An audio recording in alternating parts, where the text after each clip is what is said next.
Hello my good friends, Derek Deschamps here for Exclusively PS with your PlayStation Weekly News. On this week's show, I'll talk about the latest confirmation that Death Stranding now has a playable build, as well as Quantic Dream's neo-noir thriller Detroit Become Human. I'll also talk about Diablo III's upcoming Necromancer pack, Final Fantasy XV's Episode Prompto, Horizon Zero Dawn's multi-year plan, Overwatch's latest content update, the new free version of Hitman, Friday the 13th, the game's new Retro Jason, as well as Let It Die's new Tron-like update. That's all coming up on the PlayStation Weekly News.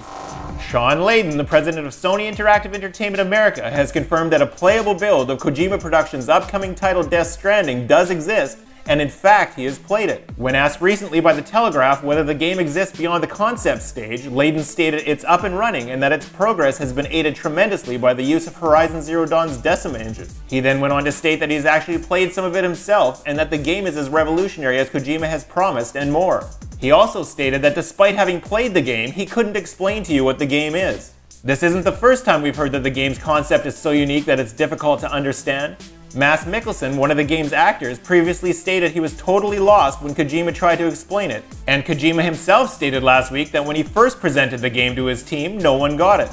Quantic Dream's David Cage has confirmed that Detroit Become Human will launch for the PS4 in 2018. The director's confirmation is the first time the game's release window has been announced for the title after release timing was left out from the game's new trailer shown at last week's E3. Detroit Become Human is a neo-noir thriller set in near-future Detroit which has been rejuvenated by the technical development of androids. The game's main focus is allowing players to manipulate the story as they take control of 3 playable characters, each with their own branching narrative, where choices will affect not only the character's outcome, but the fate of the entire city. The developer has stated that players can expect all the things they love in their previous games, Heavy Rain and Beyond Two Souls, only on a bigger scale when Detroit Become Human hits the PS4 in 2018.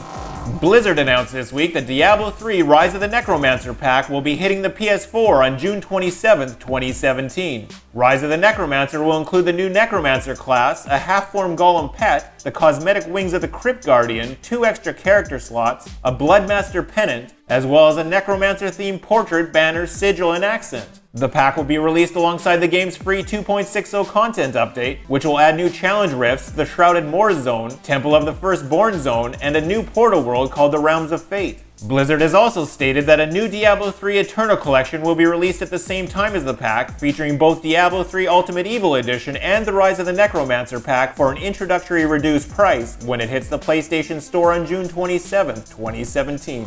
Square Enix announced this week that the next story DLC for Final Fantasy XV called Episode Prompto will be released on June 27, 2017. The new story DLC will be in the form of a third-person shooter where players will follow the cheerful gunslinger Prompto as he separates from the group to return to his birthplace, the frozen Arctic, to uncover the truth of his mysterious origins. The new DLC will be free to Season's Pass holders and follows Episode Gladiolus with an Ignis story DLC as well as a co-op multiplayer expansion called Comrades yet to come. The news follows last week's announcement that this September the game will be getting a new PlayStation VR fishing experience called Monsters of the Deep. Episode Prompto will mark the first time Prompto has been playable in Final Fantasy XV when it releases for the PS4 on June 27, 2017. If you're a fan of Horizon Zero Dawn, then you're in luck, as Sony Interactive Entertainment America president Sean Layden revealed in a recent interview that developer Guerrilla Games head Herman Hulst has a very keen mind on where he wants to take Horizon and that the roadmap for the game is expressed in multiple years. The news comes on the heels of last week's announcement of the game's first expansion called Horizon Zero Dawn: The Frozen Wilds, which will see the game's main character Aloy unravel an all-new mystery as she ventures past the northern mountains to the borderlands of the Banuk tribe when it hits the PS4 later this year. Layden also stated that when Guerrilla Games first pitched the idea of Horizon Zero Dawn, it was a big stretch goal for the studio, but he now feels they've nailed it, and the game's gone on to sell more than 3.4 million units to date.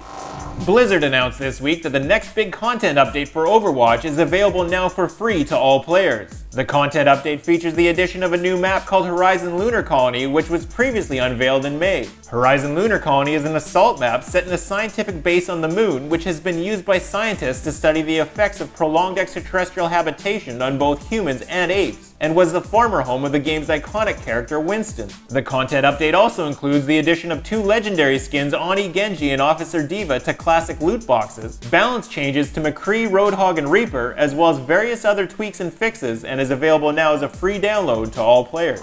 IO Interactive announced this week that the prologue for Hitman will be available as a free download starting immediately on the PlayStation Store. The free download takes place in a secret training area known as the ICA facility and has players take the role of Agent 47 as he completes his initial assassination training as part of the International Contract Agency. IO Interactive stated the free download is being offered as a first hello as an independent studio as they recently gained full rights to the Hitman IP after parting ways with Square Enix back in May. The ICA facility, which was previously only available as part of Hitman's first episode Paris, includes 2 story missions complete with all cutscenes, 2 escalation contracts, over 40 challenges, as well as 17 trophies, and can be downloaded for free today on the PlayStation Store.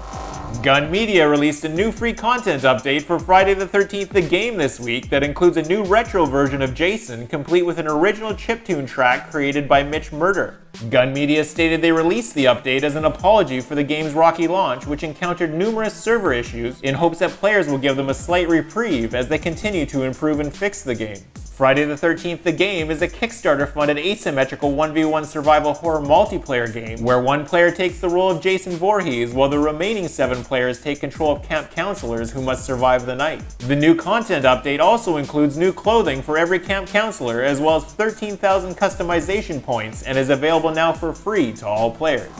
Gung Ho America announced that Let It Die will be getting a free Tron-like expansion added to the game later this month. The expansion will be the game's biggest update since launch and will feature new Tron-like stages that are designed to be extra challenging and will only be accessible from the 40th level at the top of the Tower of Barbs. Let It Die is a free-to-play hack-and-slash game from the twisted mind of Pseudo51, where players' only mission is to climb the treacherous tower under the guidance of a skateboard-wielding Grim Reaper known as Uncle Death. Gung Ho America has also stated they are working on a major collaboration for Let It Die, and that players can expect some Gravity Rush 2 crossover content to be added to the game very soon.